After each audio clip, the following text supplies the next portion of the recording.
Le PSG a donc terminé deuxième de son groupe de Ligue des Champions et affrontera logiquement un premier de poule lors des huitièmes de finale. Le tirage au sort aura lieu très bientôt, le 7 novembre. Et avant de commencer, Cyril, je vais rappeler les 7 équipes qui ont terminé première dans le groupe, qui sont donc des adversaires potentiels du PSG en huitièmes.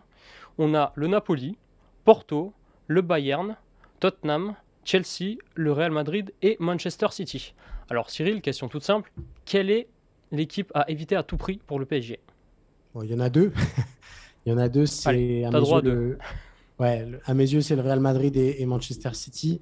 Je mets le Bayern un tout petit peu en dessous, mais pareil, c'est quand même à éviter le Bayern parce que on sait que devant c'est un peu moins fluide depuis que Robert Lewandowski, mais pour revenir au Real et à Manchester City, bah, c'est deux mécaniques rodées, c'est deux équipes qui savent où elles vont, c'est deux équipes qui n'ont pas de points faibles.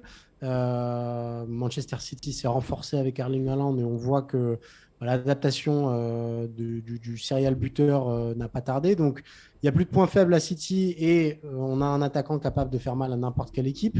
Et au Real, bah, on a une mécanique toujours aussi bien huilée. On a l'impression que ce groupe est encore plus fort qu'au printemps dernier. Donc voilà, pour moi, c'est les deux équipes à absolument éviter. Après, il y a aussi des premiers de groupe qui sont clairement prenables. Marseille, on sait quelque chose. Quand on voit le niveau du Tottenham d'Antonio Conte, bah, on se dit que ce serait plutôt un bon tirage. Après, il y a d'autres équipes un peu plus sur le ton de...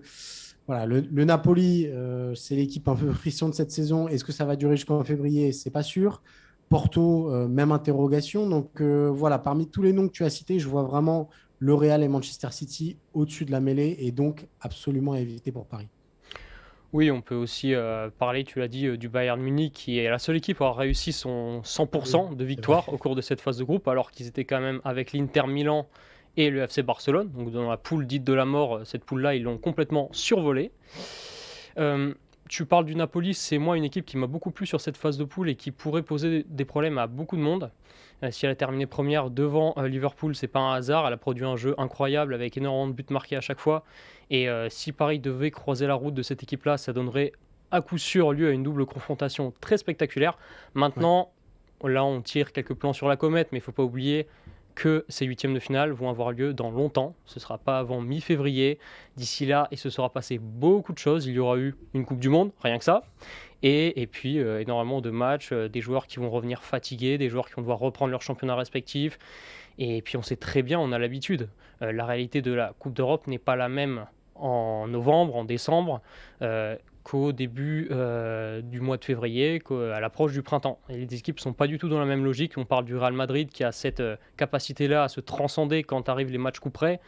Et c'est là que le PSG devra répondre présent.